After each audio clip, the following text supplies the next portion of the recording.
Deus quer falar com você essa noite, amém?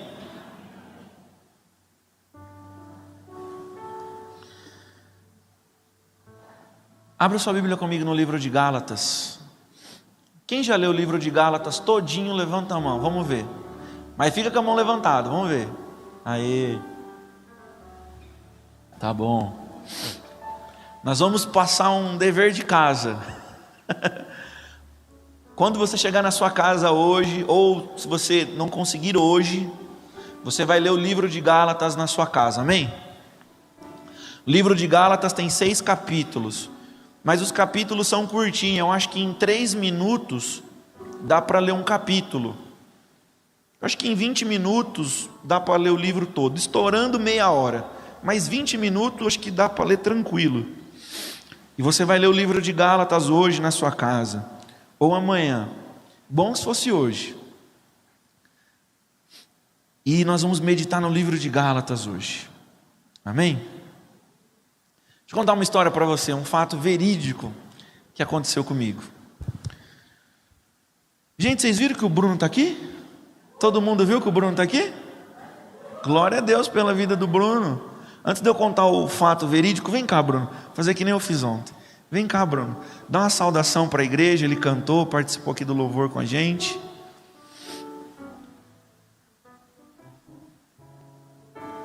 Aí. Graça e paz, igreja, amém? Como é bom estar na casa do Senhor junto com vocês, louvando ao Senhor. Como é bom retornar ao lugar de origem, ver tantos rostinhos que marcaram a minha história, tantos rostinhos novos, mesmo coberto com a máscara. Enfim, é um motivo de muita alegria estar aqui, louvando ao Senhor e adorando junto com vocês. Fico ainda mais uns 2 finais de semana, então a gente se vê, a gente conversa, dá uma benção, um abraço, um aperto de mão, alguma coisa assim lá fora. Deus abençoe. Amém. Amém? Mas deixa eu contar a história para vocês que aconteceu comigo. Eu morei numa república quando eu fazia seminário. E depois eu fiz amizade com alguns meninos ali na república. Nós morávamos em 15 homens numa casa. Imagina? 15 homens. E nós juntamos ali uns 4 ou 5 e falamos, vamos alugar uma casa entre a gente, que vai ficar mais barato. E fizemos isso. E um dos meninos, eu estudei, tinha 3 que estudavam no mesmo seminário, e tinham outros 2 que eram de seminários diferentes. Um estudava no outro e no outro, 3 seminários. E um desses meninos que estudava em outro seminário, ele era bem tradicional. Bem tradicional. E ele não acreditava que milagres e curas eram para os nossos dias. Ele acreditava que se Deus quisesse, Deus podia curar alguém, mas que nós não deveríamos orar e ficar pedindo e fazer imposição de mãos para que as pessoas fossem curadas. Quem acredita nesse tipo de doutrina, quem aí gosta de fuçar um pouquinho em teologia, esse nome dessa doutrina se chama cessacionista. Eles acreditam que os dons e as manifestações espirituais se encerraram no tempo bíblico. Só que não tem consistência, não tem argumento bíblico, amém?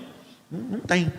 Eles mesmos falam, não, é que a gente entende, a gente percebe, mas não tem uma doutrina fundamentada na Bíblia. Pois bem, esse menino foi jogar bola. A minha esposa conheceu ele. Ele foi jogar bola. E eu estava no seminário, que eu estudava à noite, e o resto da turma eu estudava de manhã. Então à noite eles faziam outras atividades, e tinha um dia lá que eles jogavam bola. De repente, bem a hora que eu estava chegando do seminário, tinha um táxi parado em frente de casa. E aí eu olhei ali aquela cena, ele foi jogar bola e ele travou a coluna. Mas novo, 20 anos ele tinha, 21 anos, travou a coluna. E eu passei ali no táxi, só que eu estava com material, com as coisas, e a gente estudava de roupa social. Eu falei, espera um pouquinho que eu já venho ajudar a tirar ele do táxi. Fui lá, guardei meu material. E os meninos tentando tirar ele do carro, não conseguiu tirar ele do carro. Aí falou, Éden, anda logo, a gente vai precisar da sua ajuda, porque não está conseguindo tirar ele do carro. Aí eu fui lá, parei do lado dele, mexia nele, ele chorava. E fardado com o uniforme do futebol. Caneleira, camisa, tudo. Imagine a cena. E aí eu lembrei que ele não acha que não pode orar, né? Mas eu falei: fulano, você só vai sair desse carro com oração. Ele ora. Não foi a oração, amém? Tem dia que a gente ora e acontece coisa, mas aquele dia lá não aconteceu nada. Coloquei a mão nas costas dele, comecei a orar, agarrei ele, puxei ele para fora do carro. Ai, meu Deus. E aí levei ele para dentro, deitei ele na cama, lá na cama dele, ajudamos a tirar o tênis, o meião, a caneleira. E ele foi para o hospital, ele tomou todos os medicamentos, mas não cortava. Depois de umas 2 horas lá no hospital, mandaram ele embora para casa de táxi. Aí eu sentei do lado dele e falei: fulano, o que aconteceu? Cara, numa dividida, travou minhas costas. Ele é muito engraçado, ele é baiano, muito bem-humorado. Aí eu falei: cara, ainda bem que eu orei para te tirar do carro, né? Ele: então, cara. Ele falou: posso te contar uma coisa? Eu falei: conta. Eu estava lá no pronto-socorro, no hospital, e passou uma mulher e falou o seguinte para mim. Ela me viu lá gemendo, com dor nas costas, tomei um monte de injeção, nada cortava. E ela falou assim: viu, eu tenho uma simpatia muito boa para dor nas costas. E eu falei: não, moça, obrigado, não precisa. Eu nem quis argumentar com ela que eu sou crente, que eu não acredito nessas coisas, nada. Eu só falei: não, moça, obrigado. Aí depois ela voltou de novo. Moço, mas pega um pedacinho de papel, anota, é simples. Ele: moça, não carece, não precisa. Ele falou: Éden, a hora que a mulher passou a 3ª vez perto de mim, eu quase que chamei ela e pedi a simpatia. Todos nós seremos provados, amém? Todos nós seremos provados. Deixa eu fazer uma pergunta: quem aqui detesta mentira? Levanta a mão. Detesta mentira, amém, baixa sua mão. Não levanta a mão agora. Quem é que mentiu esse ano? O nome disso na Bíblia é hipocrisia. É fazer aquilo que nós achamos que é errado. Quando eu contei a história do menino, a gente pensou assim: esse menino não é muito crente não. Mas nós somos testados na hora que a coluna trava. A mensagem que nós vamos ler de Gálatas é uma mensagem que fala sobre isso, amém? Por isso que eu estou falando, você vai ler o livro de Gálatas hoje na sua casa. Eu vou tentar explicar, fazer um panorama de toda a carta. Então eu não vou ler versículo por versículo. Eu vou ler uns versículos de alguns capítulos, vou pulando, mas com isso vai ficar muito fácil para você chegar na sua casa, ler o livro de Gálatas e ser muito abençoado. Quem está entendendo até aqui? Amém? Quem escreveu o livro de Gálatas foi o apóstolo Paulo. Por que ele escreveu a carta aos Gálatas? Porque chegou a informação do apóstolo Paulo que alguns judeus, alguns mestres da lei, algumas pessoas passaram ali pela Galácia e começaram a ensinar aos irmãos que o quê? Olha, tudo bem você aceitar Jesus, tudo bem você acreditar em Jesus, mas se você quiser ser abençoado, você tem que guardar as obras da lei de Moisés. Por quê? Porque eles falavam o seguinte: Deus fez um monte de promessa para Abraão, e Abraão ele é bem anterior a Moisés. Mas para você ter acesso às bênçãos de Abraão, você tem que guardar as leis de Moisés, que é como se fosse uma chave. Você guarda as leis de Moisés, logo você tem acesso às bênçãos de Abraão. Então os irmãos, eles pensavam o seguinte: não, tudo bem, nós temos Jesus, mas nós queremos as demais bênçãos, nós queremos mais bênçãos. Então os irmãos, por zelo talvez, queriam guardar tudo, tanto a lei quanto as coisas de Jesus. O apóstolo Paulo, quando soube disso, ele entendeu que era necessário escrever a carta aos Gálatas, para advertir os irmãos, e falar que, olha, resumindo, não dá para fazer os dois. E ele vai falar sobre isso nessa carta, amém? Só para vocês entenderem, a Galácia era uma região, não era uma cidade, era uma região, e ali naquela região tinha cerca de 10, 15 vilarejos, quase cidades, e em todos os vilarejos praticamente tinham cristãos, grupo de irmãos que buscavam a Jesus Cristo. Até aqui todo mundo está me entendendo? Então vamos lá que vai dar certo. Gálatas capítulo 1, nós já vamos começar do versículo 4. O versículo 1 ao 3 é um cumprimento e a saudação do apóstolo Paulo aos irmãos. Olha o 4. Gálatas capítulo 1, versículo 4. Está falando de Jesus, o qual se entregou a si mesmo pelos nossos pecados, para nos desraigar deste mundo perverso, segundo a vontade do nosso Deus e Pai. Então, depois que ele faz a apresentação, ele fala que o motivo pelo qual Jesus Cristo morreu foi para tirar as nossas raízes desse mundo, porque nós estamos arraigados nesse mundo, os nossos princípios, os nossos valores, as nossas culturas, os nossos gostos, tudo está enraigado nesse mundo. Então a Bíblia fala que Jesus Cristo morreu para tirar a nossa raiz desse mundo e nos conectar no céu, nos plantar no céu. Olha o versículo 6. Ele vai ressaltar aqui a inconstância dos Gálatas. Você conhece gente inconstante? Começa a dieta na segunda-feira, na terça para? Se for só na dieta, tá bom. Dura quando é nas coisas espirituais. Inconstância. Olha o que está falando. Ele é falando agora, o apóstolo Paulo. Admira-me que estejais passando tão depressa daquele que vos chamou na graça de Cristo para outro evangelho. Diga comigo, outro evangelho. Então o apóstolo Paulo ele tem um entendimento aqui dizendo que quando os irmãos quiseram fazer uma união do evangelho com as obras de Moisés, já não era o evangelho pregado pelos apóstolos, mas era um outro evangelho. Então ele está falando, irmão, vocês estão passando do evangelho de Jesus para um outro evangelho, e isso não pode. Isso não pode. E ele vai explicar o porquê. 7. O qual não é outro, senão que há alguns que vos perturbem e querem perverter o evangelho de Cristo. Mas ainda que nós, ou mesmo um anjo vindo do céu, vos pregue outro evangelho, que vá além do que vos temos pregado, seja anátema, seja repreendido, seja maldito, não deve ser aceito. Assim como já dissemos, e agora repito, se alguém vos prega evangelho que vá além daquele que vocês receberam, seja anátema. Então não existe esse evangelho de revelação, de coisas grandes, mirabolantes. E eu não estou dizendo aqui que não existe revelações para os nossos dias, pessoais e personificadas para a sua vida, mas essas revelações, nós falamos que é padronizada para você, ela não está acima da Bíblia, muito pelo contrário, ela tem que estar em concordância com a Bíblia.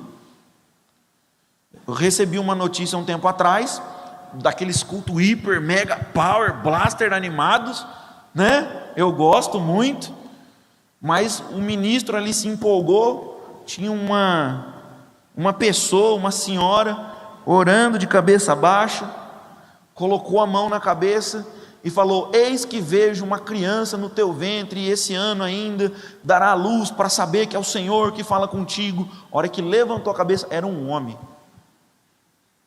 Era um homem. Ah, pastor, mas para Deus nada é impossível, meu irmão, não complica. Não complica. Isso já faz uns 6, 7 anos e não nasceu. Não nasceu. Ai, meu Deus do céu. Sangue de Jesus. O 8. Desculpa, já foi. O 9. Não, já foi também. Do 11 ao 20, o apóstolo Paulo ele vai contar um testemunho da conversão dele, do evangelho que ele prega e os lugares onde ele passou. E por que isso é importante? Porque ele está falando que ele era judeu, ele guardava as obras da lei e perseguia a igreja. Mas quando ele se converteu e começou a pregar o evangelho, todas as cidades que tinham judeus que ele passava, todo mundo reconhecia ele, falava, não era esse o Paulo que perseguia a igreja, que era judeu, que era fariseu, que era um doutor da lei? Ele abandonou tudo isso para falar de Jesus. Então ele faz esse relato para falar para os Gálatas, eu tenho propriedade para falar, porque isso que vocês estão tentando fazer de juntar o evangelho com as obras da lei, não tem cabimento, porque eu sou doutor da lei, eu entendo da lei e não tem como. Ele fala, olha, aqueles irmãos que eram da mesma idade que a minha, na época que eu era fariseu, eu me sobressaía muito acima deles em conhecimento, mesmo tendo a mesma idade. Então, meus irmãos, não tem como vocês fazerem isso. É por isso que ele faz esse panorama. Vamos lá para Gálatas 2. Olha o constrangimento que alguns falsos irmãos querem colocar sobre o apóstolo Paulo e sobre os obreiros. Vamos lá. Gálatas capítulo 2, a partir do verso 1. 14 anos depois, subi outra vez a Jerusalém com Barnabé, levando também a Tito.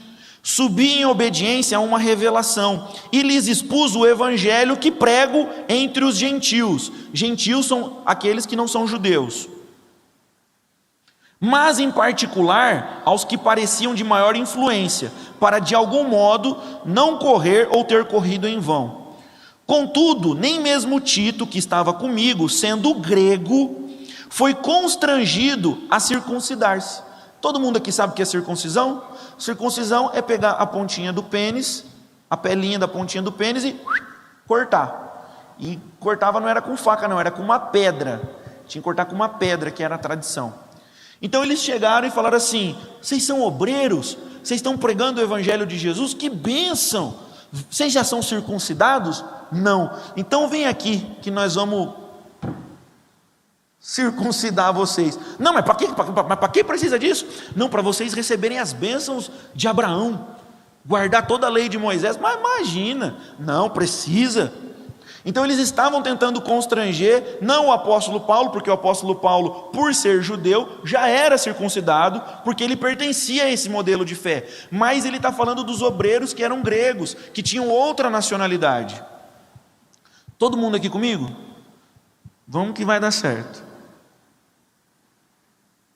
4.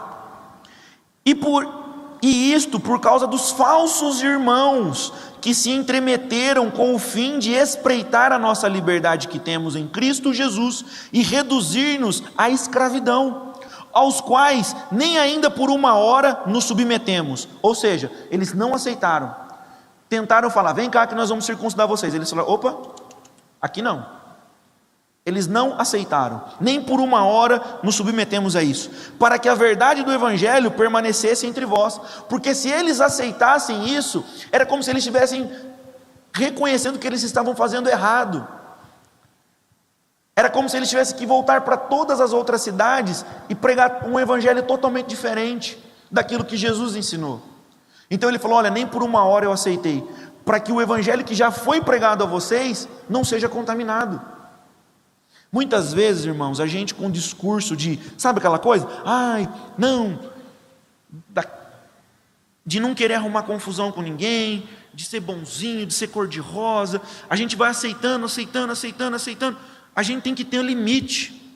Amém, gente? Limite. A gente respeita, ama todo mundo, mas a partir do momento que passa dos limites, não é nem questão de respeito, aí você está se desrespeitando, você está sendo inconsistente com a sua própria fé, com a sua própria consciência, e isso é muito ruim. Eu vou só fazer um gancho rapidinho. Efésios capítulo 4, versículo 12 mais ou menos, não precisa abrir, fala assim: não sejam levados por todo vento de doutrina, pelos homens que induzem ao erro. O apóstolo Paulo enfrentou mais ou menos a mesma coisa em Efésios. E ele fala que nós precisamos todos chegar à unidade da fé. Se cada um de nós começar a querer viver o seu próprio evangelho do jeito que acha que é, como que nós vamos coexistir como corpo de Cristo e trabalhar em torno da mesma missão e do mesmo propósito? Vai dar certo? Um quer o evangelho cor-de-rosa, o outro quer um evangelho branco com listrinha amarela, o outro quer um outro... Não tem isso. É um evangelho. Amém? Eu entendo que dentro das denominações sérias existem pequenos pontos de divergência, mas são secundários, que não interferem na centralidade do evangelho. Vou dar apenas um exemplo. A igreja presbiteriana, eles batizam por aspersão, eles jogam um pouquinho de água na cabeça. Nós entendemos que o método bíblico, até porque a palavra batismo significa imersão, tem que ser submergir. Mas isso significa que os irmãos não estão na bênção? Não, porque é um princípio secundário. nem para nós e nem para eles o batismo é ponto de salvação. Se é com pouca água, se é com muita água. Se eu tiver que fazer um batismo numa situação excepcional, só jogando um pouquinho de água, eu jogo. Amém? Mas é um ponto secundário. Nós não podemos falar de coisas centrais, de coisas que envolvem a salvação, a graça, a justificação. Não tem como, é só Jesus. Vamos continuar lendo, o 6. E quando aqueles que pareciam ser de maior influência, esses de maior influência provavelmente eram mestres da lei, doutores da lei, pessoas em cargos de liderança lá do judaísmo, se converteram ou mais ou menos, ou só começaram a frequentar as reuniões, mas não tomaram uma posição séria. É mais ou menos como Nicodemos, lá em João 3, como o próprio apóstolo Paulo. Eram pessoas de grande entendimento, mas que nós não sabemos que nível foi a conversão deles. Aliás, vai ler o diálogo que Jesus tem com Nicodemos. Você vai ver que é um diálogo que não tem um final. Ele começa a conversar, Jesus pega a palavra, começa a falar e morre. Nicodemos não toma uma posição, não fala nada. A gente não sabe se ele se converteu, se ele mudou. O diálogo simplesmente acaba. Era o Nicodemos que talvez estava aqui? Acho que não. Vamos continuar lendo. Do 7 ao 10 eu não vou ler. O que está escrito ali? O apóstolo Paulo ele faz uma diferença entre o grupo de pessoas para quem ele prega e o grupo para quem Pedro prega. Por que isso é importante? Porque ele fala assim: todos sabem que eu, Paulo, fui encarregado de pregar o evangelho para os da incircuncisão, ou seja, para aquele povo que não é circuncidado. E Pedro foi encarregado de pregar o evangelho para os da circuncisão. Veja, não é o evangelho da circuncisão, é o evangelho para aqueles que foram circuncidados. Ou seja, Pedro ficou em Jerusalém e ele pregava para os judeus. Isso é muito importante para que não haja, na hora que você for ler, mas peraí, tem um evangelho aqui que propõe a ideia da circuncisão? Não, é o evangelho para os da circuncisão. Amém? Do 7 ao 10 ele vai fazer essa explanação. Olha o 11. O 11 é o apóstolo Paulo narrando agora para os Gálatas uma situação que aconteceu em Antioquia, para reforçar que a lei de Moisés não serve mais para nós. Olha só a situação que ele vai narrar. É uma briga que ele teve com Pedro. Você vai ler na sua Bíblia Cefas. Cefas é Pedro. Olha só, lá no 11, Gálatas 2:11. Quando, porém, Cefas veio a Antioquia, eu resisti na face dele, cara a cara, porque ele se tornara repreensível. Com efeito, antes de chegarem alguns da parte de Tiago, comia com os gentios. Porém, comia com os gentios. Quando, porém, chegaram, afastou-se. Por fim, veio apartar-se, temendo os da circuncisão. Ou seja, o apóstolo Pedro comia com os gentios, estava ali com os gentios, conversava com todo mundo. Quando ele viu uma comitiva chegando de judeus, os da circuncisão, os judeus, o que ele fez? Ele se afastou. Ele se afastou. Olha o 13. E também os demais judeus dissimularam com ele, a ponto de o próprio Barnabé ter se deixado levar pela dissimulação deles. Quando, porém, vi que não procediam corretamente segundo a verdade do evangelho, disse a Cefas, na presença de todos: se sendo tu judeu, vive como gentil e não como judeu, por que obriga os gentios a viverem como judeus? Uma boa pergunta, né? Ele chegou para Pedro e falou: Pedro, escuta, todos os dias estava aqui comendo churrasco com a gente, churrasquinho de porco.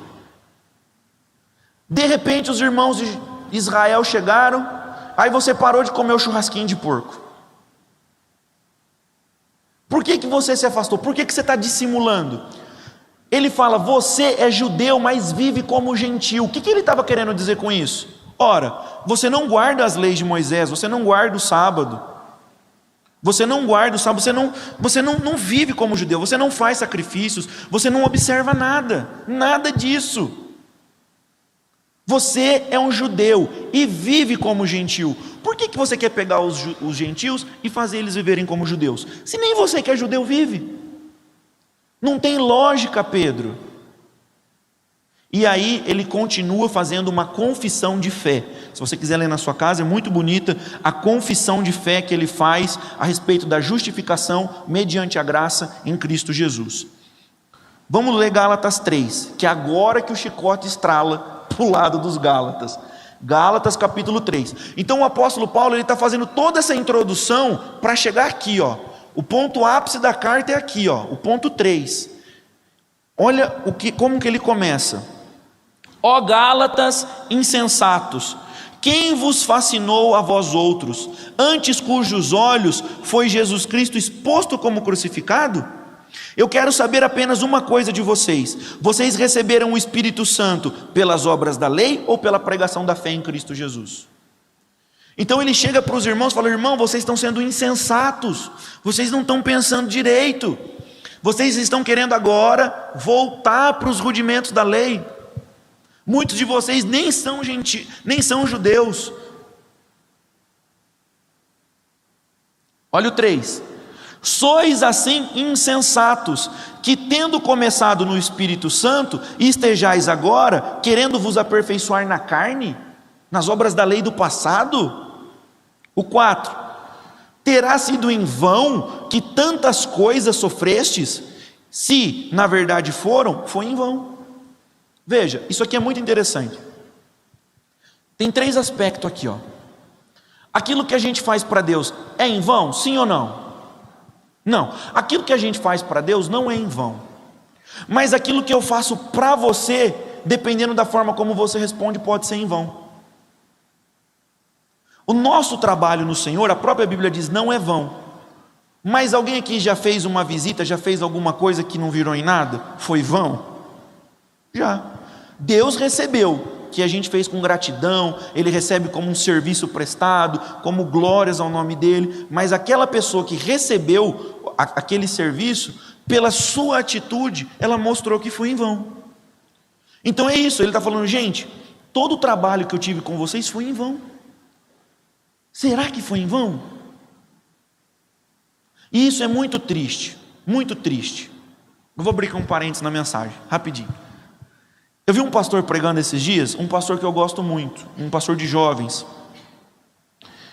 E o pastor da igreja dele é o pastor Márcio Valadão. Já ouviram falar desse senhor? Quem aqui já ouviu falar? Márcio Valadão. Gente, o pastor Márcio Valadão, ele é um homem baixinho assim, ó, desse tamanho, mas ele é um homem de um coração que não cabe no peito. Um homem cheio do Espírito Santo, cheio de amor. Ele deu aula para mim no seminário. Ele pegou a Igreja Batista da Lagoinha, tinha 300 membros, tem mais de 50 mil. Tinha 300, hoje tem mais de 50 mil. Ele é o pai da Ana Paula Valadão, do André Valadão, da Mariana Valadão, todos Valadão. E eu vi esse pastor contando um testemunho que falou assim, algumas pessoas, não foi uma: ai pastor, me dá a carta de transferência, que eu estou indo embora, eu vou para a igreja Churamicantas pula-pula. Mas por quê? É por causa do pastor Márcio. O que ele fez? O jeito que ele fala é chato. Não gosto do jeito que ele fala. O tom de voz dele é chato.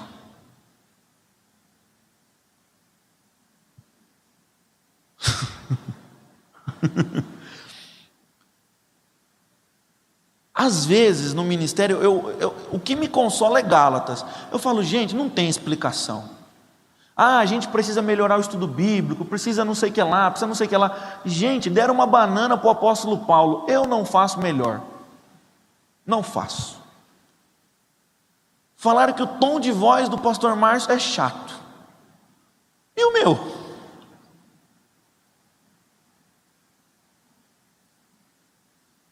Como que faz?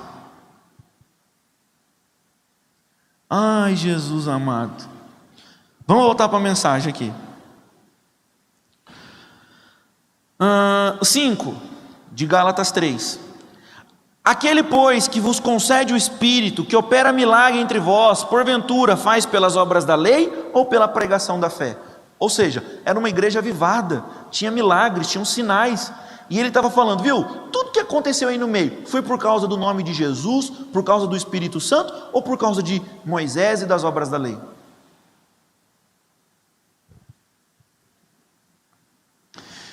O 14, eu vou ler só o 14, Gálatas 3, do 6 ao 22, ele vai fazer um resumo da vida de Abraão, porque esses irmãos aqui foram encurtidos, que o ápice da vida cristã, eles tinham que ter alguma parte com Abraão. Então o apóstolo Paulo aqui, ele vai fazer um resumo da vida de Abraão, para mostrar que Abraão era como que fala quando vem antes? Descendente quando vem depois. Ascendente? É um ascendente, um antepassado. É um antepassado de Jesus.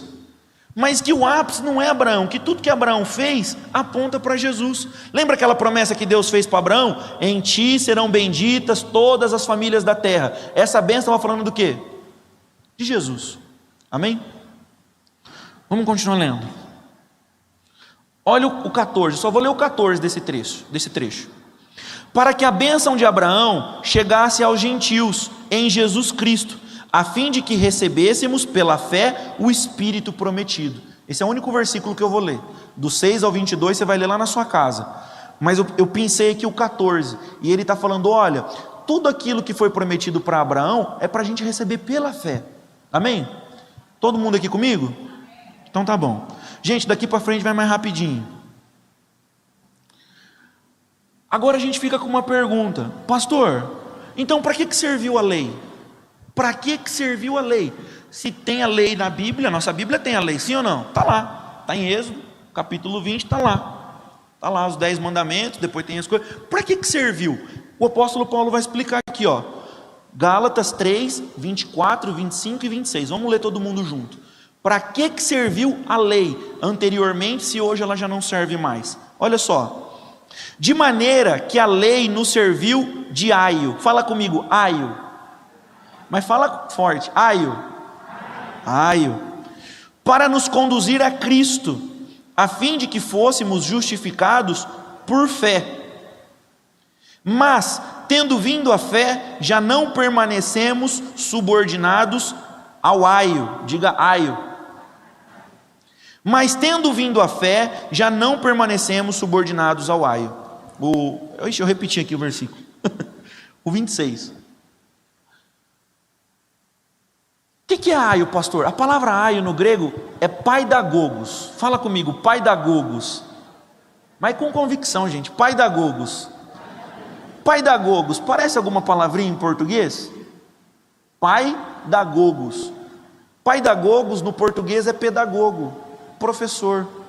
A Bíblia está falando que a lei, ela serviu de aio, como professor, um pedagogo, que acompanhou a humanidade durante uma época, mas vindo à fé, já não estamos mais subordinados àquele professor, àquele propósito. Pastor, e por que Deus então fez as obras da lei? Vários motivos, mas eu vou citar 2. O primeiro era um rompimento com a cultura, amém? O primeiro era um rompimento com a cultura, e o segundo, uma criação de uma nova cultura, amém? Por quê, pastor? Os povos daquela época eram muito bárbaros. Eu já contei isso aqui em outros cultos. Tinha um ritual de algumas religiões daquela época, um ritual de fertilidade, que era uma estátua de ferro. Ela ficava com os braços assim como segurando um bebê. E se você tivesse uma propriedade e quisesse prosperar, você tinha que pegar o seu primeiro filho, você acendia essa estátua de ferro, colocava brasas no pé dela, ela ficava muito quente, vermelha, e você pegava o seu filhinho recém-nascido e colocava nos braços da estátua, e o bebê entrava em combustão instantaneamente. Então, esse é o tipo de povo que vivia naquela época, um povo imoral, promíscuo, um povo violento.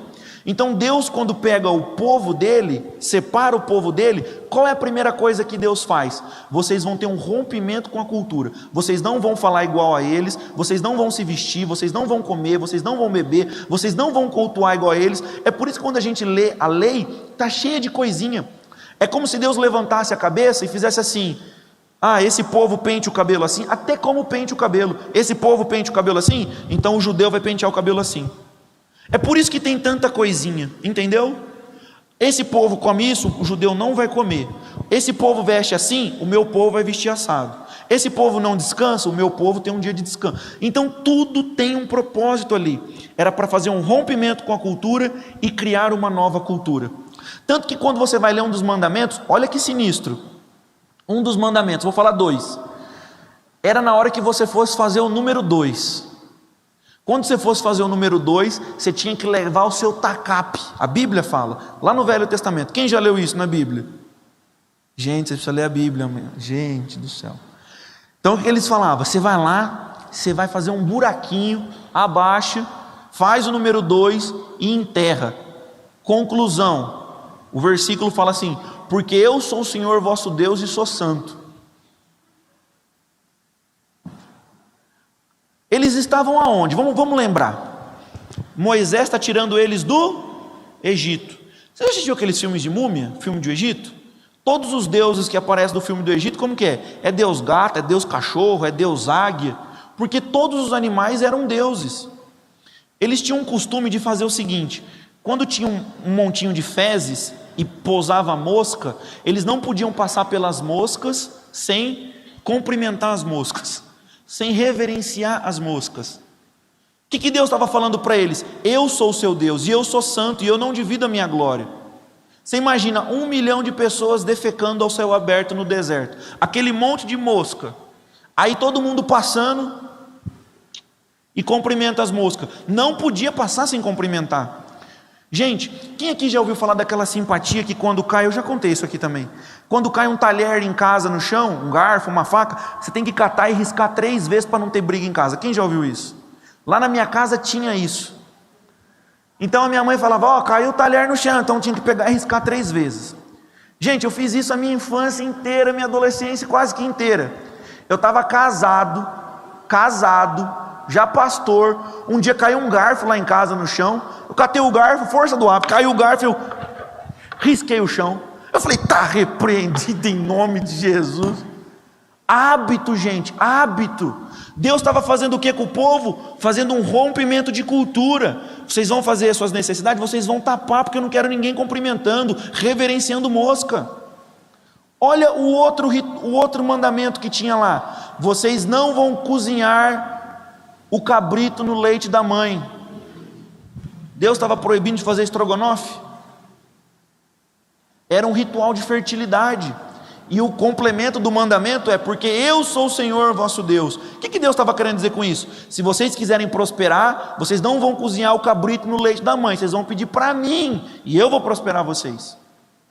Então a lei, ela serviu como aio, como um professor, conduzindo até a vinda de Cristo. Agora que Cristo veio, aquilo se torna obsoleto. É claro em Gálatas.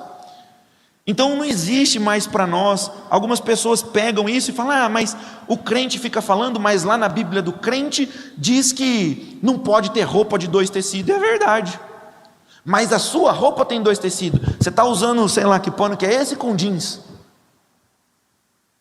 Filhinho, teve um propósito, passou. Eu brinco com os jovens que eu falo o seguinte: sabe aquela pessoa que você leva para assistir filme junto e ela dorme? Ela dorme 5 capítulos, acorda lá no final, todo mundo já morreu do filme. Aí ela foi perguntando: cadê o fulano? Cadê o ciclano? Cadê a arma? Já ficou para trás, já passou. Tem um monte de gente que não lê Bíblia, não entende, não estuda, e depois quer vir perguntar para a gente: mas vocês são hipócritas, porque lá na Bíblia de vocês diz que não pode ter roupa de 2 tecidos, e agora vocês estão achando ruim. Eu canso. Ai, Senhor na glória. Olha o 29 do 3, e vou encerrar o 3. E se sois de Cristo, também sois descendentes de Abraão e herdeiros segundo a promessa. Fechou o 3. Ele está falando assim: vocês não precisam fazer as obras da lei para serem herdeiros de Abraão, porque vocês estão em Cristo, e se vocês estão em Cristo, vocês já são herdeiros de Abraão, vocês já vão receber todas as bênçãos. Acabou com essa palhaçada, acabou. Gálatas 4, Do 1 ao 6, o apóstolo Paulo ele vai fazer uma explanação agora, dizendo que nós somos filhos de Deus, mediante a fé, e não porque guardamos as leis de Moisés. Eu vou ler só o 6 desse trecho. Diz assim, Gálatas 4, 6. E porque vós sois filhos, enviou Deus ao nosso coração o Espírito de seu Filho, que clama, Abba, Pai. Ou seja, o Espírito de Jesus habita dentro de nós, e esse Espírito clama, Abba, Pai. O que é Abba, Pai? É paizinho, pai querido, papaizinho. Então o Espírito de Jesus que habita em nós chama por Deus, amém? Como um filho, como uma criança chama o Pai. Se você tem o Espírito Santo, o seu coração chama por Deus, o seu coração anseia pelas coisas espirituais. Quem está entendendo o que eu estou falando? Amém? Vamos ler o 9, Gálatas 4, 9. Os valores transitórios, ou seja, aquilo que já passou. Olha só, mas agora que vocês conhecem a Deus, ou melhor, agora que Deus os conhece, como é que vocês querem voltar para aqueles poderes espirituais fracos e sem valor? Deixa eu falar algo, eu estou lendo, só esse versículo que eu estou lendo na versão, na linguagem de hoje, pode estar diferente da de vocês. Por que querem se tornar escravos deles outra vez? O 10. Porque dão tanta importância a certos dias, meses, estações e anos? Porque o judeu guardava o sábado, na festa do Pentecostes, ali na festa dos tabernáculos, ficava 40 dias numa estação própria, o 7º ano também não trabalhava. Então hoje às vezes eu estranho, alguns cristãos chegam para mim e falam assim, não, eu vou guardar o sábado, mas você vai guardar o tabernáculo também? A festa do tabernáculo é 40 dias, e tem que dormir em barraca feita por folha de coqueiro, palmeira, desculpa. Se é para guardar, guarda tudo. É o que o apóstolo Paulo está falando, não tem como escolher o que vai guardar, ou guarda toda a lei, ou não guarda, porque a lei é um conjunto. A única coisa que nós guardamos da lei é aquilo que foi ratificado, é aquilo que continua no novo. Vamos continuar. O 11. Estou muito preocupado com vocês. Será que todo o trabalho que eu tive com vocês não valeu de nada? O apóstolo Paulo que estava em crise, gente. Ele não estava bem, não. Ele falou, gente, não é possível que eu estou ouvindo um negócio desse. A sequência vai ter a explicação do 12 ao 31, falando um paralelo da lei, da Sara e de Agar, que são alegorias. Eu vou explicar isso aqui rapidinho, eu não vou ler, mas você vai ler na sua casa, você vai entender, vai dar super certo. Abraão, ele teve filho com 2 mulheres. Agar era uma escrava e Sara era a livre. E o apóstolo Paulo, ele vai dizer que são alegorias, que os filhos da escrava, que é Agar, são todas aquelas pessoas que estão debaixo da lei.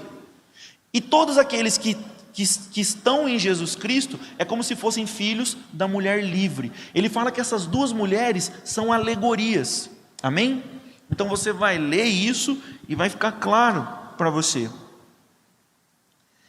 Gálatas capítulo 5, eu não vou ler, do 1 ao 12, por que eu não vou ler? Ele está repetindo, resumindo tudo que eu falei sobre a salvação e a justificação pela fé mediante a graça em Cristo Jesus. Gente, ele faz 4 repetições da mesma coisa que ele falou. Gente, ele não estava bem, ele devia estar escrevendo isso aqui, ó,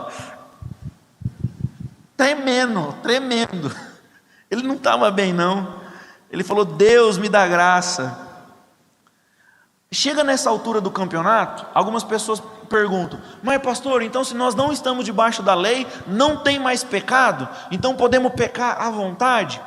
Os romanos também tinham essa dúvida, lá no capítulo 6, e o apóstolo Paulo também responde, e ele diz claramente, iremos pecar porque não estamos debaixo das obras da lei, mas sim da graça? De modo nenhum. Se eu não me engano é Romanos 6, 14, dá uma olhada aí, 6,14, não vou lembrar, mas o texto, o versículo é esse.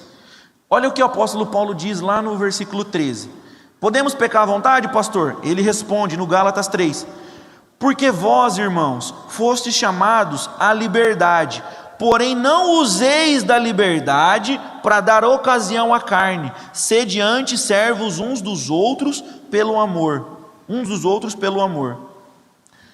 O crente que tem o Espírito de Jesus, que clama, Abba Pai, Paizinho, olha como que é o comportamento dele, lá no 18. Mas, se vocês são guiados pelo Espírito que clama, Abba Pai, não estáis sob as leis. Ora, as obras da carne são conhecidas: prostituição, impureza, lascívia, idolatria, feitiçaria, inimizade, porfia, ciúmes, iras, discórdias, dissensões, facções, invejas, bebedices, glutonarias e coisas semelhantes a esta, a respeito das quais eu vos declaro, como já outrora vos preveni. Ou seja, ele já tinha falado que não herdarão o reino de Deus quem tais coisas praticam. Se você diz que é de Jesus, mas isso aqui ainda é um hábito na sua vida, você precisa romper com isso. Esses são os pecados que estão ratificados, ou seja, que valem para nós hoje. Se você ficou com alguma dúvida, lê Atos 15 na sua casa. Ali os apóstolos vão tratar dessa questão também, falando que o cristão não precisa circuncidar, guardar a lei, nada. Eu vou continuar avançando e talvez fique mais claro no final. Ou não, vamos torcer para que sim. Gálatas 5:22. Mas o fruto do Espírito é amor, alegria, paz, longanimidade, benignidade, bondade, fidelidade, mansidão, domínio próprio, porque contra essas coisas não há lei. E os que são de Cristo Jesus crucificaram a carne com suas paixões e com as suas concupiscências. Concupiscência é desejo. Se vivemos no Espírito, andemos também no Espírito. Quem entendeu, diz amém. Amém? Pastor, por que você está falando essas coisas? Porque naquela época, eles estavam querendo fazer o quê? Um novo evangelho, como nós vimos no começo, um outro evangelho. E essa é a estratégia de Satanás, desde que a igreja começou. Preparar um outro evangelho, um evangelho que se pareça. Quando nós vamos batizar as pessoas, vai ter batismo agora dia 5 de dezembro, se não me falha a memória, dia 4 ou dia 5, no domingo, dia 5, primeiro domingo de dezembro, nós perguntamos para as pessoas: você aceita e recebe Jesus como seu único e suficiente Salvador? Sim. Por que único e suficiente? Não carece de Moisés, não carece de Paulo, não carece de Pedro, não carece do pastor Marcos, de mim muito menos, da igreja batista. É só Jesus. É só Jesus. Jesus é suficiente. Mas hoje nós percebemos que parecem que eles sempre colocam a bênção lá adiante. Não, você tem que fazer Jesus e mais alguma coisa. Não é bíblico isso. Efésios vai dizer que nós já fomos abençoados com toda sorte de bênçãos em Cristo Jesus. Por que é importante nós sabermos isso hoje? Pastor, nós não estamos sendo assediados por judeus, não tem sinagoga na nossa cidade, mas Satanás está aí e ele ainda fica colocando peso na vida das pessoas. Sabe por que você não foi abençoado ainda? Porque você não jejuou o suficiente, porque você não orou o suficiente, porque você não ofertou o suficiente, porque você não chorou o suficiente. Parece que colocam a bênção sempre lá adiante. Parece que você está andando, a hora que você vai pegar, alguém chuta a bênção lá para frente e colocam você numa roda, para que você sempre tenha aquele sentimento que você não alcançou, e você não tem que alcançar nada, porque Jesus Cristo, Ele desceu da sua glória para nos dar todas as bênçãos. Todas as bênçãos. Nós não precisamos de um outro evangelho. O evangelho de Jesus é suficiente. Me entristece o coração quando eu vejo grandes concentrações de pastores fazendo cultos judaizantes, com kippar na cabeça, com memorar, sei lá como chama aquele negócio, talit, e candelabro, e arca da aliança, e o povo grita, e vai com folha de palmeira, e joga água do Jordão, e pedra de não sei da onde. Gente, não precisa disso. Jesus é suficiente, amém? Ah, mas precisa fazer uma campanha forte. Não, olha, forte é o sangue de Jesus, amém? Pastor, você é contra a campanha? Não, não é isso, querido. A campanha é fundamental para você ter um propósito. Durante 7 semanas, o meu foco vai ser isso aqui. É top. Eu vou orar focado nisso aqui. Não tem problema. O problema é como eu já ouvi na rádio muitas vezes. Eu morava em Belo Horizonte, depois você entra na internet e você procura o nome dessas ruas. Cansei de ouvir. A pessoa falava assim: Hoje, somente hoje. Ai! Parece que as pessoas gostam de gente que grita, gente que faz assim uns. Ai, só que vai me dando um batedeira. A pessoa falava assim, ó, não tem nada. O pastor falava, não é pastor, o encantador falava assim, não tem nada lá na Olegário Maciel, que era a igreja concorrente. Não tem nada lá na Olegário Maciel. A sua bênção está aqui, na Avenida dos Andradas. Venha. Estamos fazendo uma unção forte. E não sei o que lá, e parelê. Se assistia um culto de 3 horas, não falavam em nenhum momento: Jesus Cristo morreu pelos seus pecados. Jesus Cristo te ama. Jesus Cristo quer te libertar. Como que você chegou aqui? Eu cheguei aqui arrebentado, endividado, sem dinheiro, nada. Agora eu estou na bênção. Comprei 3 carros, 3 casas, viajei, não sei. A bênção não é perdão de pecados, não é família restaurada, não é a libertação, é o bem material. Lembra do versículo 1:4? Versículo 1:4. Jesus Cristo morreu para nos desarraigar desse mundo. Parece que os homens estão fazendo as pessoas se arraigar de novo no mundo. E nós temos que tomar cuidado com esse outro tipo de evangelho. E hoje já tem evangelho para tudo quanto é tipo de gosto. Tem as igrejas progressistas, igrejas marxistas, igrejas não sei o que lá, igrejas não sei o que lá, igrejas não sei o que lá. Uma junção de tudo quanto é coisa. O evangelho é o evangelho, amém, gente? O evangelho ele é suficiente, ele não precisa de complemento, ele não precisa de um fortificante, ele não necessita, ele está pronto. Eu não vou ler Gálatas capítulo 6, mas eu vou resumir aqui para você. Gálatas capítulo 6, o apóstolo Paulo, ele faz 3 advertências, e você vai ler na sua casa. A primeira advertência, ele fala: sede servos uns dos outros, socorram uns aos outros espiritualmente. Se a pessoa está angustiada, nervosa, ansiosa, passando por qualquer adversidade, você vai lá e socorre. E se ela estiver passando por alguma dificuldade material, se você tiver como, vai lá e ajuda. O que tem a ver isso? Parece que é um assunto avulso, não é? Para pensar. A região da Galácia era uma região ali com cerca de 10, 15 igrejas. Tinham poucos obreiros, eles faziam um rodízio. Então o obreiro, uma semana estava numa igreja, uma semana ia na outra, uma semana ia na outra. Quando chegava na vez de ir para a primeira igreja, já fazia 2, 3 meses que ele tinha passado na primeira. Esses grupos, vamos pôr assim, de missionários, esse grupo de viajantes que ficavam aí tentando perverter o povo de Deus, toda hora passava ali, dava o ombro ao amigo: ah, você está triste? O que eu posso te ajudar? Ah, você está precisando aqui de uma continha? Às vezes a pessoa, quando ela está passando por um momento de fragilidade, que nem o meu amigo, crente, mas quando ofereceram uma simpatia, ele bambeou. Ele falou: será que eu pego ou não pego? Será que eu vou ou não vou? Então a gente tem que estar atento. Se você está vendo alguém triste, alguém com problema, estende a mão, ajuda. É bem físico, material, se puder ajuda, mas tenha critério, amém? Tenha critério. Eu estou com bastante tempo, então eu vou falar disso um minutinho, prometo. Falta 20 minutos para o culto acabar, mas já estou falando aqui faz, sei lá, quase 1 hora. A igreja, ela sempre se comprometeu a ajudar viúvas. Olha para mim, sempre se comprometeu a ajudar viúvas. Mas em Corinto, o apóstolo Paulo começou a perceber que a igreja começou a crescer muito e juntar muita viúva, porque era um contexto de guerra, marido morria e ficava viúva. Então ele começou a falar o quê? Bom, não dá para ajudar todas as viúvas, nós temos que selecionar quais viúvas nós vamos ajudar. Por quê? Ele começou a perceber que algumas viúvas eram muito novas, tinham 20 anos, 22 anos. Então ele falou: essas viúvas podem trabalhar, podem se casar de novo.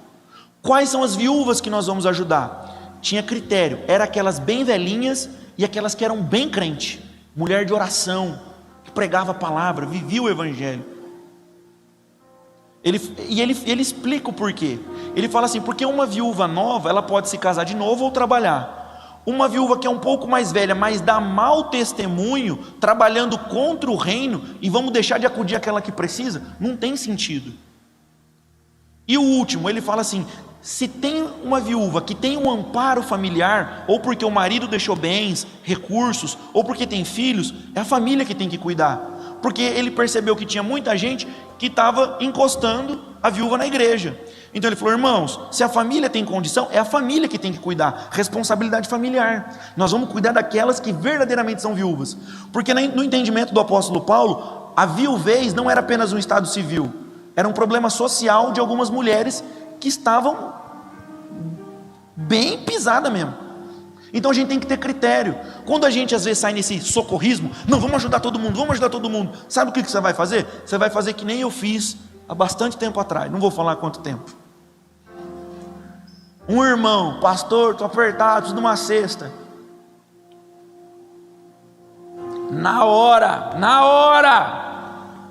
A minha esposa sabe quantas vezes: pastor Marco, tem cesta? Não tem. Vai em algum lugar, arruma, pega a mistura do meu congelador, vai na casa de irmão. Irmão, tem mistura aí? Tem. Dá 1 quilo de linguiça, 1 quilo de batata. E passei na casa de irmão e vai socorrer. Cheguei lá, deixei. No outro dia voltei para dar um suporte espiritual, orar. O abençoado não estava em casa. Aí veio a esposa, o filho, e eu olhei o carro na garagem batido. Falei: o carro bateu, pastor. Faz quanto tempo? Faz uns 3 dias, na época, né? Faz uns 3 dias. Ai, meu Deus, o que aconteceu? Pastor, tomou lá umas 5, 6 latinhas, estava grogue. Aí o menino, ele falou que não foi isso, ele falou que foi porque estava mexendo no celular. Não sei se tentou, não sei se consertou. Não sei.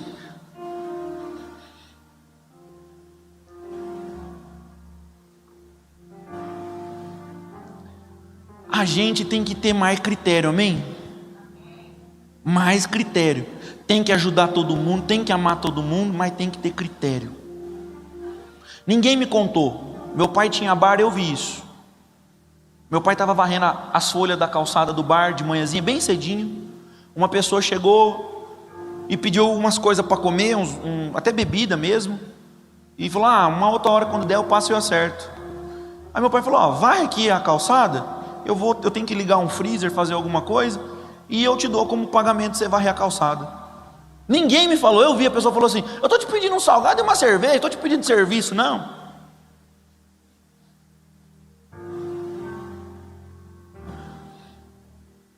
Quem já ouviu umas histórias assim, gente? Quem já ouviu?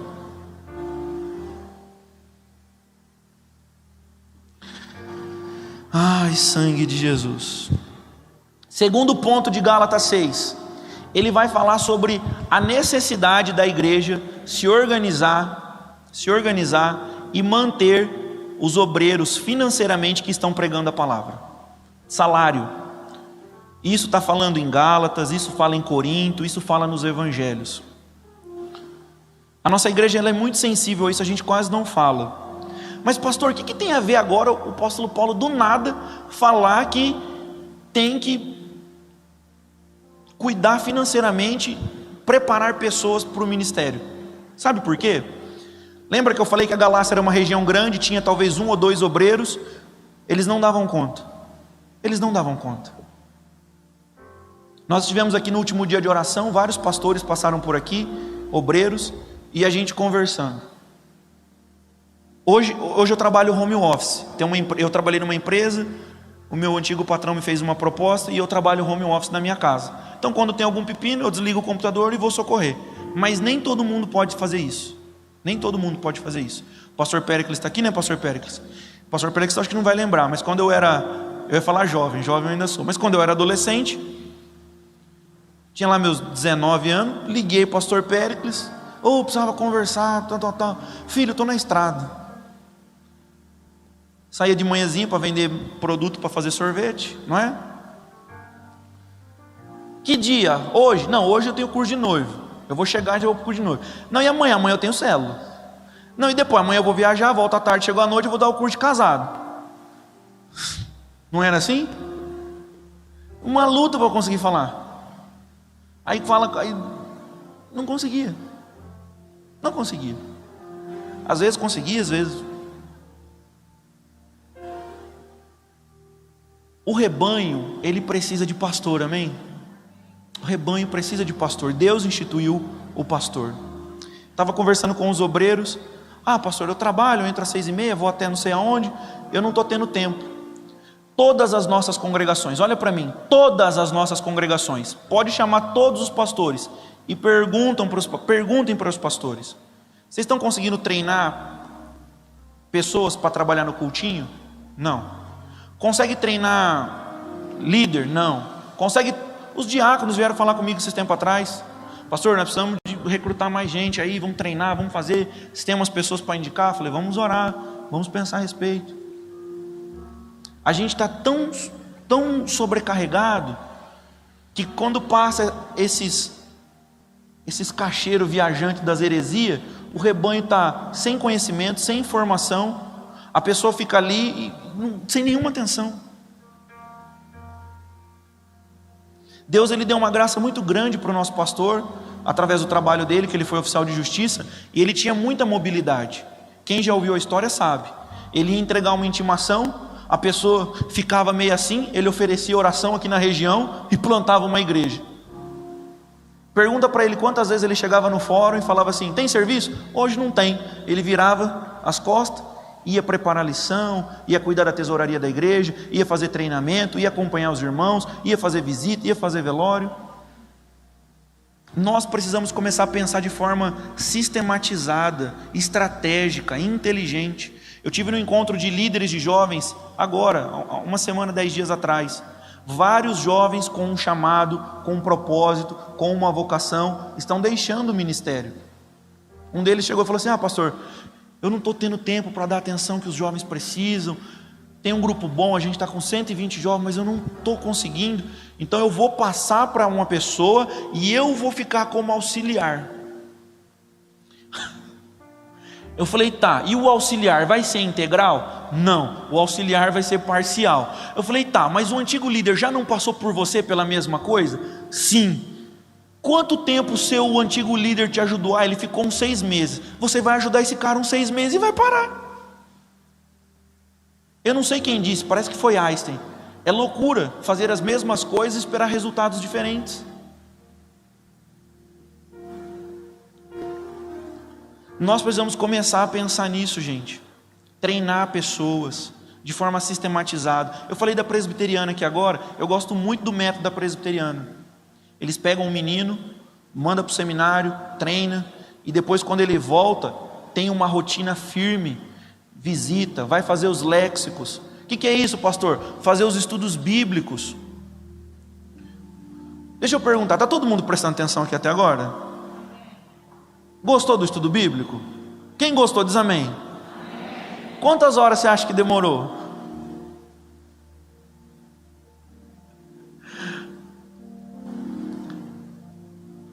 Uns pastor bom demoram umas 10 horas. Eu demoro um pouco mais para poder fazer um esboço. Às vezes é um estudo que você já conhece, você vai embora. Mas nós precisamos, gente, pensar de forma mais sistematizada. Os pastores da nossa convenção, sabe o que eles estão fazendo? Eles estão aposentando para poder se dedicar a tempo integral no ministério. Aí quando já estão com 60, 65 anos. Nós precisamos, amém? A estratégia da presbiteriana, eles mandam os meninos para a escola, mandam para o hospital, vão fazer capelania.